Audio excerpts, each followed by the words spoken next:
Welcome to Get Motivated with Donato Parisi, a show designed to reach you where you are, focusing on the fact that you can be anything you want and desire. All you have to do is get motivated. If you need a challenge in your life, then look no further. Get Motivated with Donato begins now.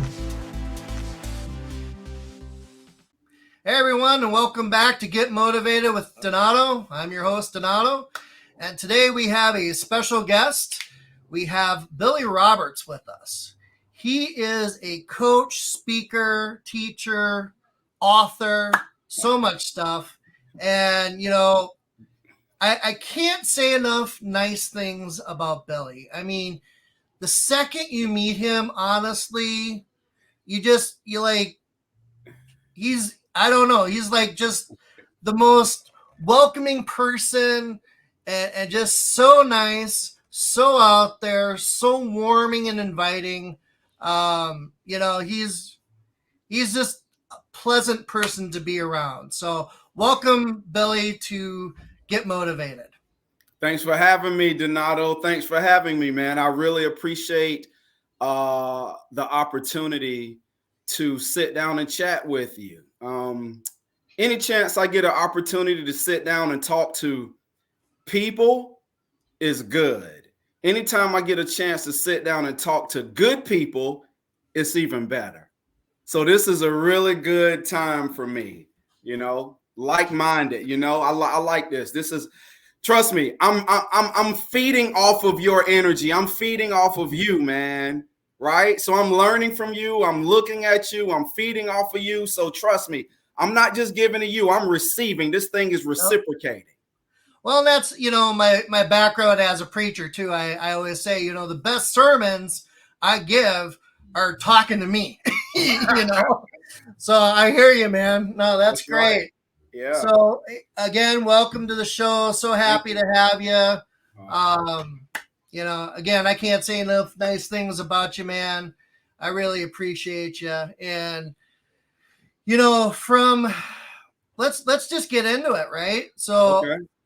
I want to just, throw an icebreaker question out there so people can get to know you a little bit more like I know you and stuff. And if you could meet anyone, past or present, who would it be and why? Oh, man. Past or present. Yep. Man, it's so many people. And you want me to just say one? I have like a list of people, but we're going to try to narrow this down to one. Past or present, right? So we're going to go with the present. I'm going to go with the present. If I could meet one person right now, I would say that person would be Oprah Winfrey. Oh, well. Yeah, I'm going to say Oprah Winfrey. And there's many reasons why I would say Oprah, but I'm going to just kind of try to condense this thing. Well, just looking at Oprah's past, the way she was brought up and the time that she was brought up. And, the crazy thing is that it's Black History Month. So yeah. I'm going to that's weird. So anyway, I'm going to say Oprah Winfrey because of how she was brought up, the adversity she had to go through, the times that she's gone through, what she has been able to accomplish with all the trials and tribulations and adversities that she's gone through, and what she's been able to accomplish is something that I admire, right? Being a Black woman, first Black, second woman. So you have this thing where, historically at certain times, it was just like, certain people couldn't do certain things, but right. She was able to overcome that. Being a woman, she was able to overcome some of the stereotypes that she faced there. So anybody that can achieve the level of quote unquote success, whatever you consider success to be, everybody has their own definition. I applaud. But one of the biggest things, Donato, is her purpose, her mission. So she had this show, long running show, Oprah Winfrey Show. Her show was dedicated to bringing awareness to people, right? And because she brought awareness to people, she was learning every single day. And now, if I'm not mistaken, she considers herself to be a spiritual teacher, right? So I resonate with that. I gel with that, right? The adversity she's been able to overcome, the growth that she's accomplished, the success that she's been able to accomplish, and what she developed into. Because here's a quote by Jim Rohn. He said, it's in relation to goals. Goals aren't for getting, goals are for growing. It's not what you get by achieving your goal, it's what you become by achieving your goal. So her goal was to overcome all the adversities, which she did. Her goal was to create this show, but look at who she has become because of that growth. And now she pours back through philanthropy and all sorts of things that we probably don't even know about into society, man. So I'm going to say Oprah. Yeah, no, I mean, she's got a powerful testimony, right? Absolutely. And as you said, it's probably hard enough being a woman, let alone a Black woman, and just growing up, the adversity she faced. I mean, she's got such a powerful testimony, and then she has been successful. I mean, she went from having a show to having her own network now, and I think she's worth like $1 billion or more. So least. I mean, she's very successful, but she didn't start that way. She started very humble. Yes. Right. And with that, I want to jump in and I want you to share a little bit about your background, because, you both came right from some humble beginnings. And I want you to tell us a little bit more about that and some of the adversities that you faced. Okay. Well, I tell you, man, I was raised, first of all, by a single parent mother. My mother was born in 1937. I'm the youngest of her kids. I shouldn't say siblings. The youngest of my siblings, her kids. So I have 4 brothers and 1 sister, and I'm considered the baby. They all think I'm the baby, and I am 49 years old, kicking 50 in August. But they call me, I'm the baby of the family. And me and my brother next to me is 7 years apart. So I was like, oops, here comes Billy, right? I just popped into the world. I'm not going to say mistakenly, but here I am. But I am the only one of the kids that have a different father, right? So again, raised by a single parent mother. Father, I never known my father to be in the home. So with that being said, he was absent. However, he did come around, but he had a tumultuous life. He was a Vietnam vet, but if you know anything about Vietnam, heroin was big over in the Vietnam era, and I believe that he partake in some of that activity, which amongst the things that you mentally face in that era, in that war. So when he came back to the States, he was battling probably post-traumatic stress disorder, commonly known as PTSD. He was probably battling some drug addiction. And so, I never known him to be in the home with us, but I do remember him coming around, just wanting to come pick me up and just see how I was doing. But so raised by a single parent mother, absent father, saw my father with a tumultuous life.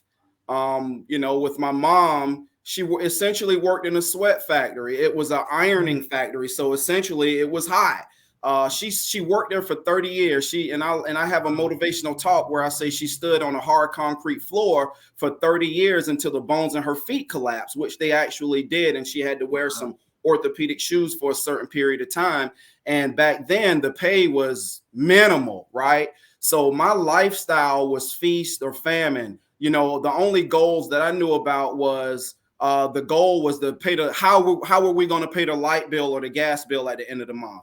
Although I had older brothers and sisters that weren't in the house with me, because remember, I'm so much younger than them. They were out living their lives, making a name for themselves and just trying to find themselves. So if they did send some stuff back, you know, I really didn't see, you know, what they were doing until later on in life, right?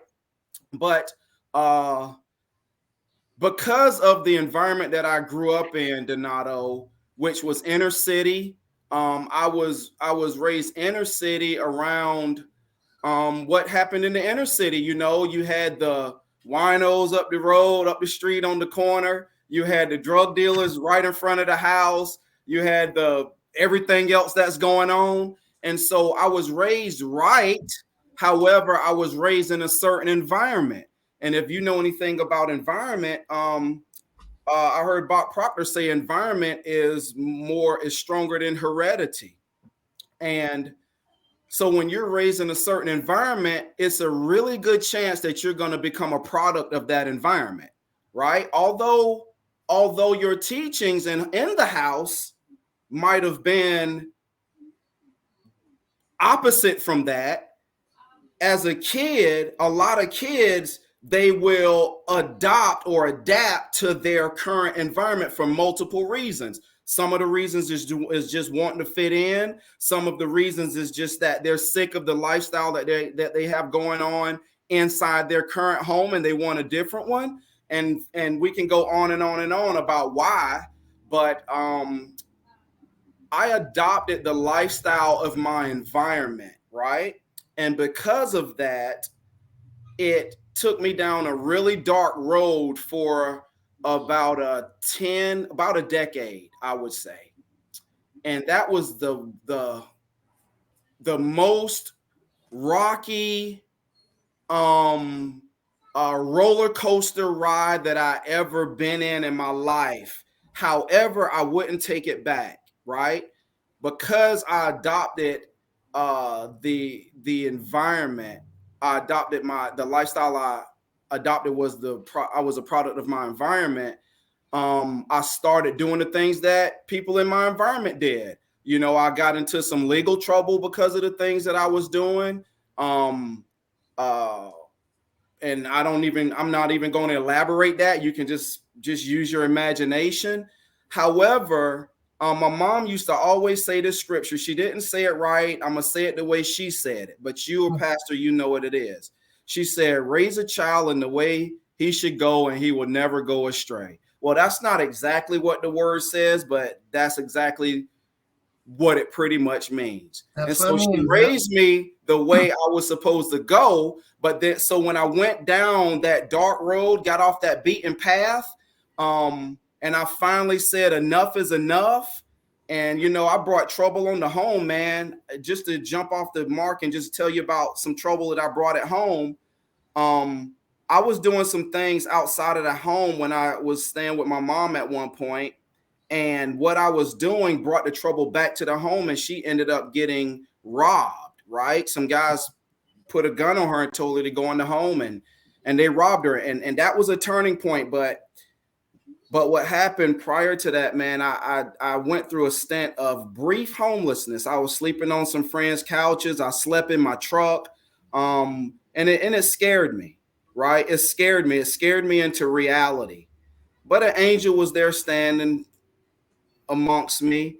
A lady helped me to get a place to stay. And she said she wasn't supposed to do it. I had a couple dollars to give her. She said she wasn't supposed to do it. But make a long story short, once I came out of that, I met someone, which is now my wife, and I had no belief. I lost hope. I had no motivation or inspiration, but I didn't lose all my belief. I had like a little bit of it. I had like a little mustard seed of it. Some of that stuff that my mom was talking about, it rooted in me, right? That's right.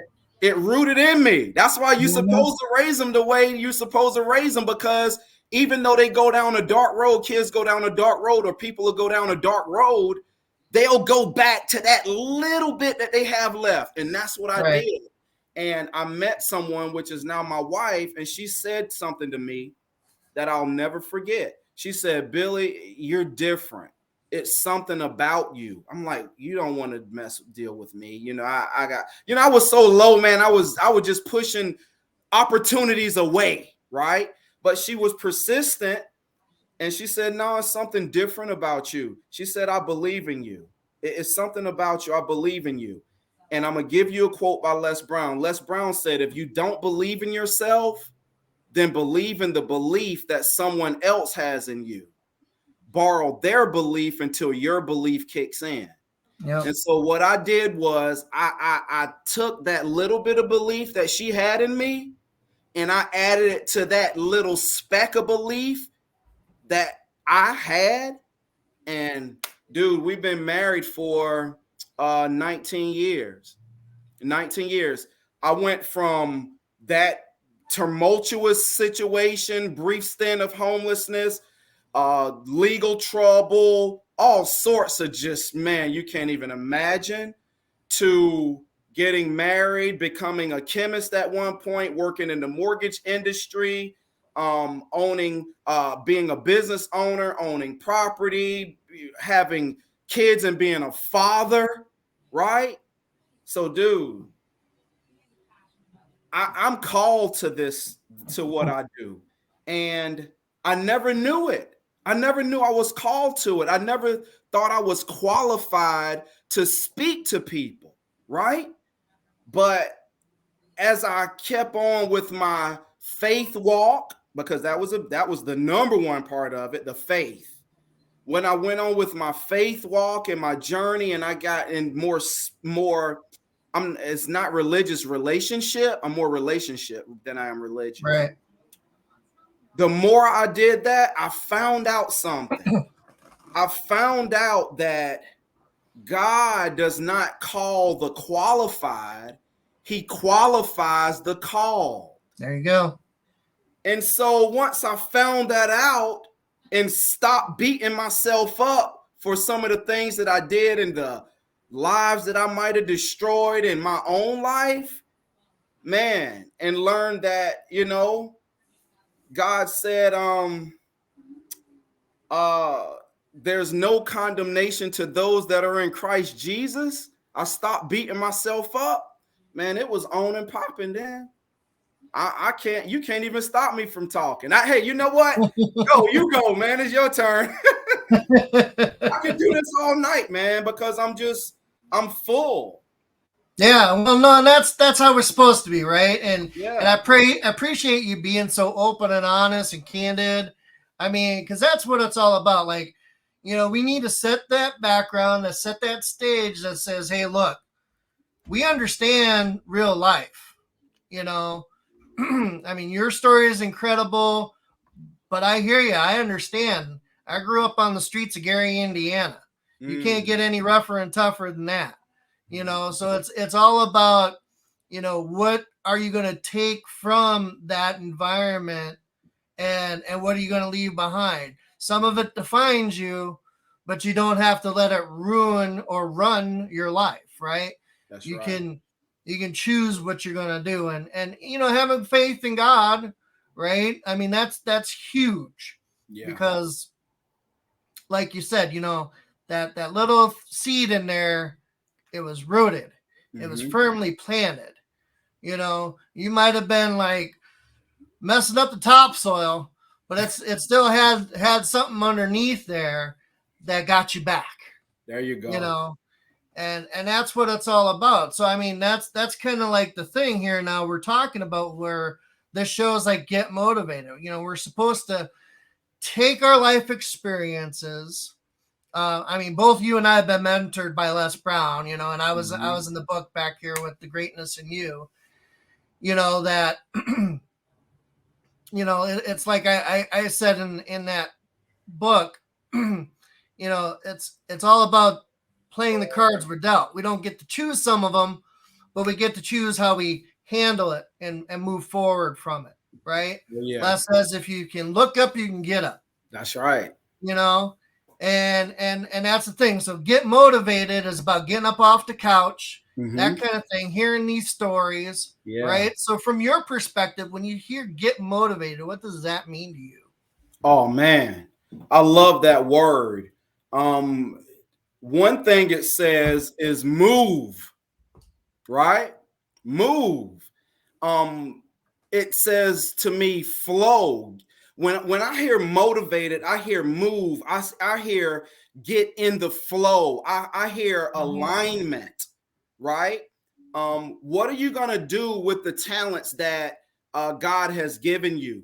Are you gonna bury your talent, right? Are you gonna get moving and use that talent? You see what I'm saying? That's right. Are you gonna, like you say, sit on the couch and wait on God to come miraculously have somebody bust through your door, pick you up, and take you to opportunity? Or are you gonna get up and move and move towards the opportunity, get into the energy of life, right? Because that's what was given to us. I come that they might have life and that they might have life more abundantly. Right? Not they have a remote in their hand and watch whatever you like to watch Netflix. on TV. Yeah, whatever, right? So that's what it means to me, so many things, man. But move is the main thing. Like some people say, man, I'm just waiting on the Lord. Well, do you know what that word wait means? Okay, and I say, well, okay, you go to a restaurant, the hostess or waitress sits you down, and at that point, what do? You ask the waiter or the waitress, can you please go get me some more tea? Can you go get me some asparagus? Can you go get me can you make my filet mignon a little more well done if people that like their meat well? But the thing is that the waiter is not sitting down waiting on something to happen. The waiter is working. So our jobs, when it says wait on the Lord, our jobs is to get moving. Our jobs is to keep working. And then after the waiter's done, what happens? We pay him. We get rewarded. But they don't get rewarded until they continuously wait on us, which is work. And that's what move means to me, Donato. Move means get moving, get working, do what your purpose to do whatever your calling is. Do that and you're gonna get rewarded, but you can't get rewarded just sitting down on the couch. That's so true, man. Wow, like you hit so many good points there, and it's also true. I mean, wow. Yeah. I mean, and I love the analogy, right? Where the waiting on the Lord. There's always something for us to do. Yeah. Right? And if God equips us, or if God has called us, he's equipped us. There right? You go. He's given us the tools. You talked about the talents, the parable of the talents. A lot, it talks about money there, but it's our gift, our talent. What are we going to do? And if we just bury that gift and talent, we don't do anything with it, then no one else is benefiting from it, let alone us. That's right. I mean, God wants us to prosper, but he also wants us to prosper so we'll be a blessing, right, to others, and help them along the way. And I think that's kind of like what this means a little bit to me too, with Get Motivated, right? It's to tell our stories, to get people to get motivated, get them up off the couch, to give them tools to equip themselves so they can do the stuff that it takes to get out there, right? Yeah. To get motivated. So that's just awesome, man. And I love you've got your sign back there, the Roberts Academy. Yeah, man. But underneath there it says Personal Development Ministries. So right there you can see that you're called to that. You're not just a coach. Your vision, your thing there is ministry, right? Yeah. And I mean, some people can just, don't get me wrong. There's plenty of coaches out there that are great. We've also studied under Bob Proctor, right? Yeah, man. Yeah. And he's phenomenal. Yes, absolutely. But you're saying, hey, this is a ministry. Mm-hmm. I'm not just a coach. I'm ministering to you based off my experiences and all this other stuff. Yeah. And for those of you out there, there'll be information in the description. You need to go check out Billy's website here, and also his YouTubes and Facebooks and whatever when he goes live. Just the inspiration that he gives to people. You got to check it out. But Billy, tell us about the Roberts Academy. Well, the Roberts Academy was something that was on my spirit for a long time, right? And I didn't know really how. Well, it wasn't any of my business how. I didn't know what, right? The how is none of my business. God will do the how. We just need to know what we want to do. So I know I wanted to create a platform where people could learn and grow. And so my last name is Roberts. So it was just fitting that I name it the Roberts Academy, which is like an umbrella, right? That's like the heading. Now, what falls up under the Roberts Academy is coaching, speaking, personal development coaching, personal development speaking, and personal development teaching, right? So the Roberts Academy essentially is designed to help you get started on the steps that are necessary for you to achieve an abundant life, right? Get you started. I might not go to the end with you. I might not get to the finish line with you, but at least I can motivate you, inspire you to get started, man. Donato, a lot of people, they just need to get started, you know? Right. So the Roberts Academy, man, when you look at this sign, you see the R, it has a pillar. The part of the R, that's a pillar. A pillar supports. Yeah. So my job is to support people in whatever they're trying to do, right? Around the R is like a vine. That's the true vine. I am the vine. My father is the gardener. You know what I mean? He cuts off every branch in me. So you know the truth. So all that is biblical. Now, God gave me that vision. So under the Roberts Academy, I teach a personal development course, right? It's a 4-part course, one hour per week for 4 weeks, and you'll get a certificate when you're done, right? So I teach a course, and in that course is something very, very, all of it's important, but there's one thing in that course that's super, super important. I teach about our 6 mental faculties: imagination, intuition, perception, memory, will, and reason, right? And the reason why I do that is because, Donato, a lot of people, they lose hope because they don't feel like they have anything. Mm-hmm. Well, we've been born with these mental faculties, but a lot of people don't know that they have that, right? So in my personal development course, that's one of the first things I teach people is what they have. See, when a person goes out here and they do anything, they don't have a vision for where it is they're going. They don't have a goal, because if you think about it, they don't even know they have anything to do anything with. So I'm bringing awareness to a person as to, hey, man, hey, young lady, you have something. And they say, what, really? So that's one thing I teach with under the Roberts Academy. I also go to different places and I speak.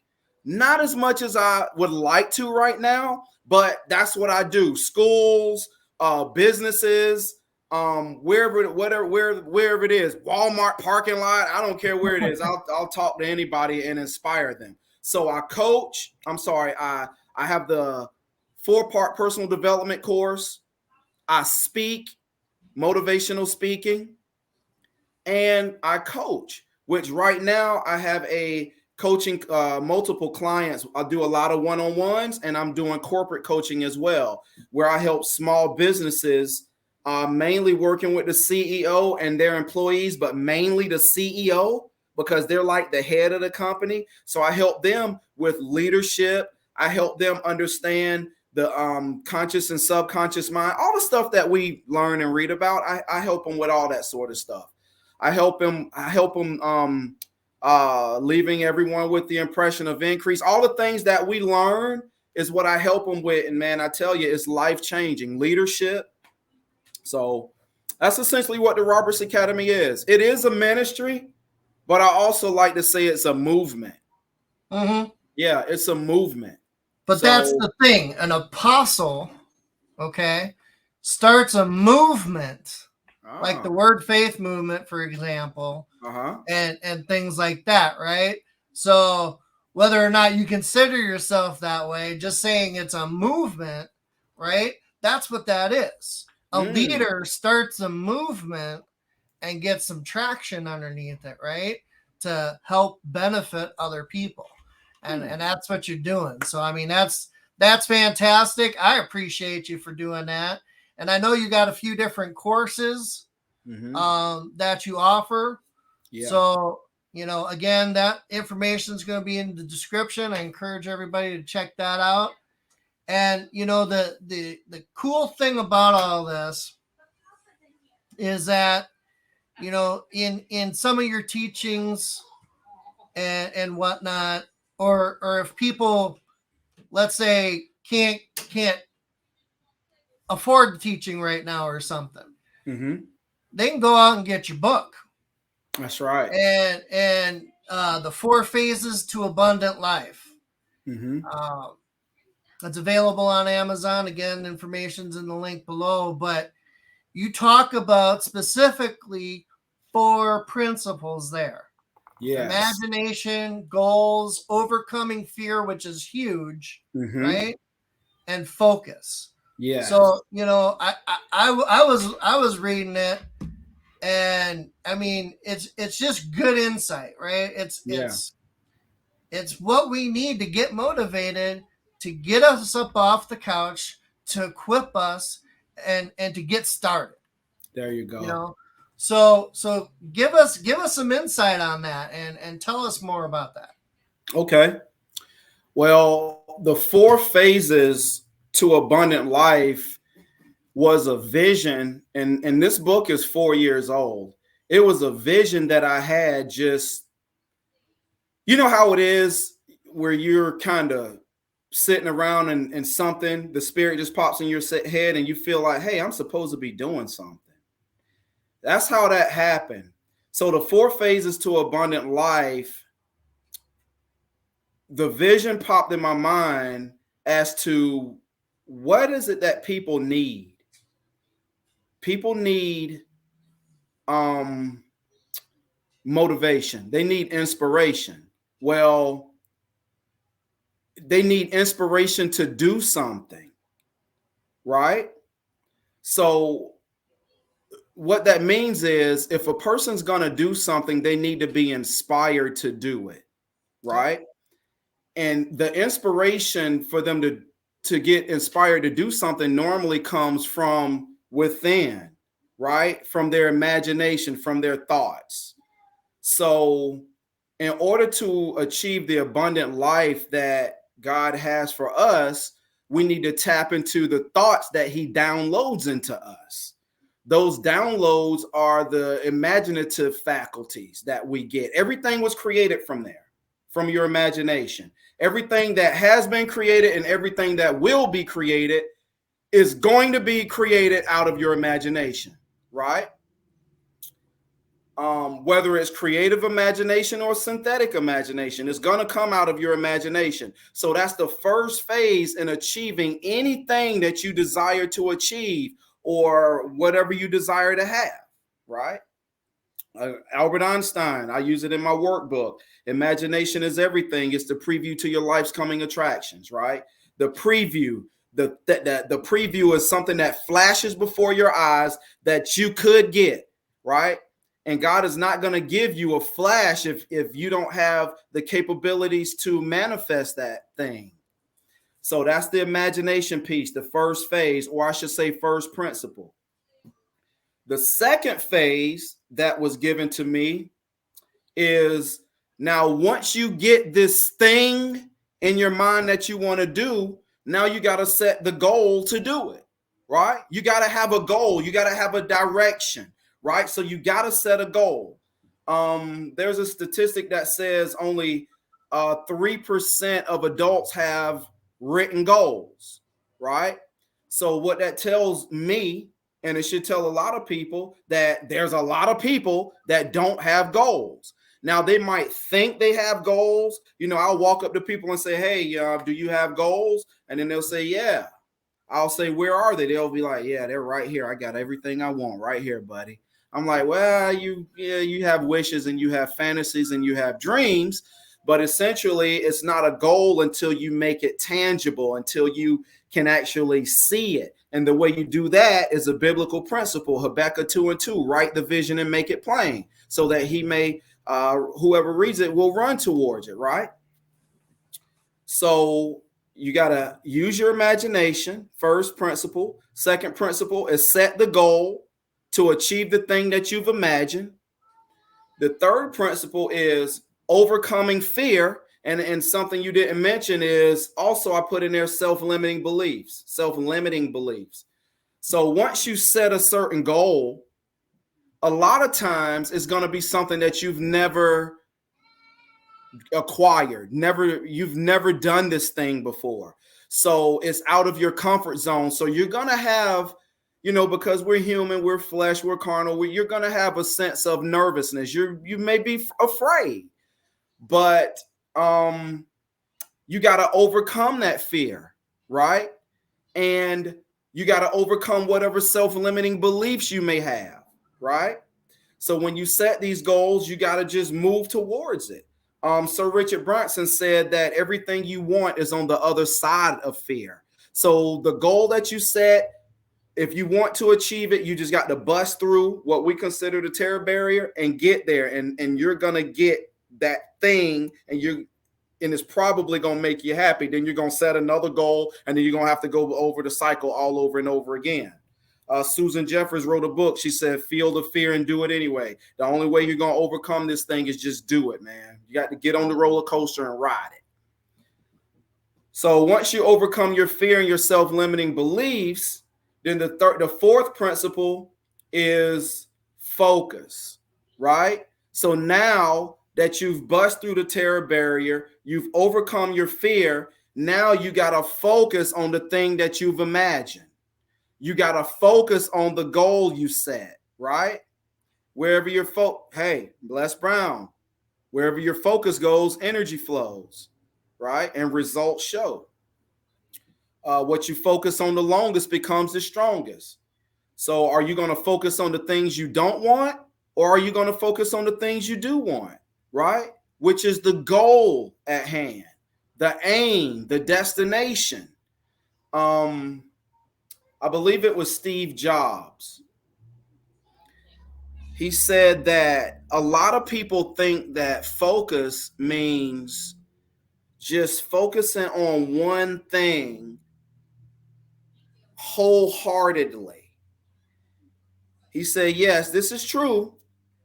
However, focus mainly means saying no to all the hundreds of things that's coming your way. Right? So when you set this goal from the thing that you've imagined, there's going to be distractions. There's going to be great opportunities that sound really good and may be really good. However, you got to say no to them things so you can focus on your destination. Those are the four principles that will award you the abundant life that you are destined to have.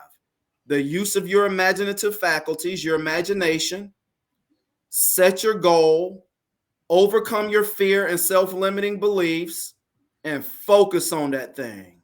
Focus on that thing. And you'll get whatever it is you want to have in this world. That is an abundant life. Abundance is cut and dry. Abundance and success, two different words. Success is a relative term.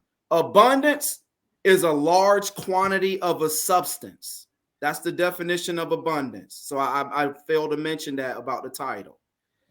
So we're talking about abundant life. So abundance means a large quantity of life. Everything that you can ever imagine, you should have it in abundance.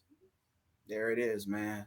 That's awesome, man. No, that's that phrase, or the way you say that, it reminds me of what it says in the word, and your storehouses overflow. Right? Yes. That's abundance. You don't have room enough to contain it. That's it's right. just spilling out everywhere. That's right. And you know, like I kind of said in the beginning too, that I think that also helps sum up your personality. It's just always flowing out. You know, and I appreciate that about you, man, because it shows that, you know, that you're honest, that you're sincere, that you're trying to pour your heart out, you know, and get people motivated, you know, inspire people, teach and equip people. Mm-hmm. And that's what it's all about. You know, we can't, you know, your analogy with the wait on the Lord, right? Yeah. You made it that we're servants, you know, and that's what Jesus was, right? Yes.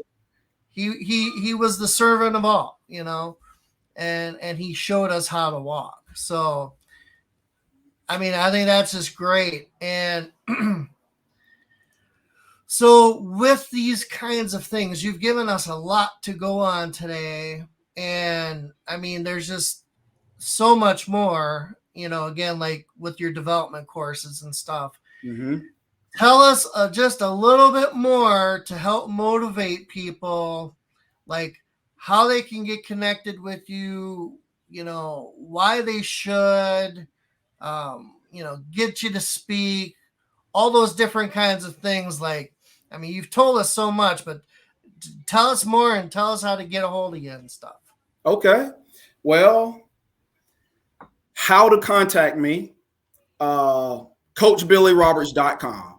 You go to CoachBillyRoberts.com. That's my website. My number's in there. My email address is in there. Everything is in there. My courses are in there. So that's probably the best way to reach me, CoachBillyRoberts.com. I'm on, Instagram at Coach Billy Roberts. I'm on LinkedIn at Coach Billy Roberts. And I'm on Facebook at Billy Roberts. So those are the platforms that I use to put out content. So to motivate people on a daily basis, right? Now, a little more about me and what I do as far as what I speak about is essentially what you see in the 4 phases to abundant life. And Donato, I don't know if you noticed or not, but I also created a workbook right here that my students get.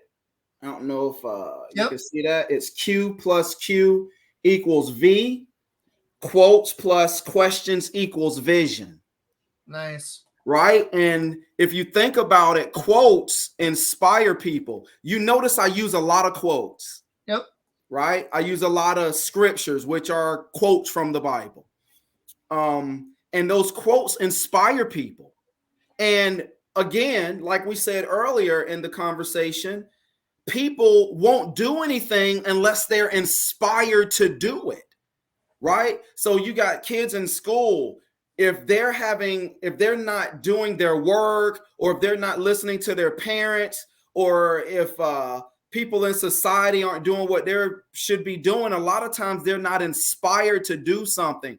They haven't found that thing that is setting them on fire, right? So in my courses, through my talks, even in my book, I use a lot of quotes because quotes inspire people, right? That's what that first Q stands for in that equation, Q plus Q equals V. So quotes are the inspiration piece to get that spark going. Plus, the second Q in that particular equation stands for questions. Now, Donato, I know you can walk up to someone and say, hey, what do you want to do in life? Or what do you think you should do? And, that's a legitimate question to ask, but you're asking the question. See, people they're a lot of times we won't do what we should do until we start asking ourselves the question. So what I do is I inspire people through quotes, through me as a person, through my spirit, to start asking themselves questions, open-ended questions. Like the first question in my workbook says, what do you want? Or what do I want? Mm-hmm. When you start, I can ask you what you want, but it doesn't mean a hill of beans until you ask yourself, right? Once you start asking yourself those questions, the questions that you need to ask yourself, you ain't gonna change. It's not in there yet, right? So the quotes inspire people. I inspire people with my spirit to start asking themselves questions that sparks that thought, right? Now, the last portion of that equation is V. That stands for vision. So quotes plus questions equals vision. Well, you being a pastor, you know what the word says. Where there is no vision, the people perish. Yeah. Now, Donato, there's another translation to that scripture. And it says, and this is the one that resonates with me more so than any. It says, where there is no vision, the people cast off restraint. Mm-hmm. And what that means to me is when you can't see beyond where you are, beyond your environment, you won't restrain yourself from doing the things that are detrimental to your personal growth and development. Yep, that's so true. That's what the children of Israel did wandering around the desert for those 40 years. Moses went away to talk to God, and what did they do? Left to their own devices, they created the little golden calf. There you go. So when you don't have a vision, a goal, a destination, you can't see beyond where you are. You can't see beyond the turmoil that you're in. Your imagination gets suppressed. Like a lot of people, they have imaginative faculties, but their environment, their household, the people that they're around is all laying and weighing on top of that imagination. It's suppressing their vision. That's why it takes people like you with this show Get Motivated. That's why it takes people like me to walk up and inspire people to peel back those layers so that they can, so we help them captivate that vision and go towards the life that they have. Helen Keller said the only thing worse than being blind is having sight with no vision. So yeah, there's a lot of people waking up every day that can physically see, but they don't have a vision as to where they're going. And my job as a disciple, my job as a person is to help people peel back those layers, which is essentially bringing awareness so that they can see what it is God has for them. That's me in a nutshell, man. No, that's awesome, man. You touch again on so many things. It's like I think we could talk for hours on some of this. Because man. No, that's we're evenly matched, right? And yes, like in those 4 principles that you share, especially that overcoming fear. That always seems to come up and things that I teach or hear from people, even in my own life, right? Like that fear, it's that doubt, it's that unbelief, it's that uncertainty, it's all of those different things where, it's holding us back.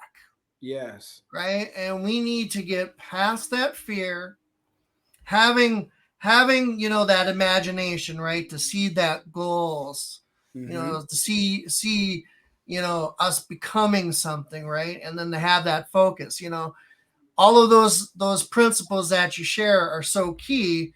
And most of all of these things that like you and I teach, that were taught to us, they're really all basically biblical principles, just broken down, plain and simple for us, and that somebody just kind of organized it all, Yeah, right? exactly. and that's good for the masses, because not everybody gets the teaching in church or whatever else, right? Not That's everybody's a right. church goer, and that's okay. But God wants something out of all of us. Yes. You said it. We're all called. Mm-hmm. And He's equipping us. He's empowering us. He's enabling us. And that's I think the last thing I want to make sure that everybody today comes or leaves here, right? Leaves this podcast empowered. So just one more plug from you, man, if you don't mind. Leave the people feeling empowered, feeling inspired, and to get motivated. Well, I remember doing something similar to this. Could have been about a year or so ago. And the lady asked me, she said, "So Billy, are you a motivational speaker?" And I said, I thought for just a second, really fast thought, because we were under time constraints. And I said, no. And I know her eyebrows raised, right? Because that's what we do. We're motivational speakers. But something told me to say no. I said, no, I'm not a motivational speaker. I am motivation. There's a difference. See, when you become the thing, then it's not a label that you can put on it. It's just you show up. You show up and be yourself. See, Oscar Wilde said that be yourself because everyone else is taken. I can't go out here and try to be like Les Brown. I can't be like Donato. I can't be like John Tellerico. I can't be like Tony Robbins or Brian Tracy or Jim Rohn or all those people, right? And I know when we speak, a lot of things we say, they've said, because we're in that world. But the main thing that people want and need is us. Right? So when you show up and be yourself, you're doing your job. You're inspiring. But when you show up as someone else, trying to be someone else, that ain't gonna cut it. The connection is not gonna be there. John Maxwell said, everyone communicates, but few connect. The way you make a connection is to be yourself, because people are gonna be attracted to who you are, not who you portray to be. So when you show up and be yourself, you're gonna inspire somebody. Remember, the word says the devil cometh not but to steal, kill, and destroy. Jesus said that I came that they might have life, and that they might have life more abundantly. He said that he came to give us life. He didn't say I came to give you Donato's life or John's life. He said, Billy, I came to give you life. That's just like the parable of the talents. What are you going to do with your talent, your life? Your life is your gift, your talent. Right. Are you going to bury that talent and not use it? Because if you do, the word says you wicked and lazy servant, right? So don't be that. Be someone that's going to show up and show out. Be yourself. That is what people want. All you got to do is be you. That's the inspiration I got for people. Be themselves. Amen. No, that's so good, man. And that just reminds me too, like all of what you just said there, the cemeteries are full of treasures because people never took the time to get it out there, right? It was buried, it was suppressed. You know, there's books that weren't written, there was things that weren't invented, so much, right? And that's why we got to get out there. We got to get this word out there, get people motivated, you know, help them along the way, right? I mean, you've got that servant heart, I do too, and that's what we're here for. That's why we're doing this, right? Is to help encourage people, get them motivated, and you know, they have the information to get a hold of each and every one of us as well, to you know, help further them along, right? So hey man, I just really appreciate you. Thank you for being on the show today. I mean, this was awesome. We're definitely going to have to do it again sometime. Oh yeah. And hey, everyone out there, get motivated. Follow Donato on Facebook and LinkedIn at Donato Parisi, or go to donatomotivates.com. Remember, you can be anything you want and desire. All you have to do is get motivated.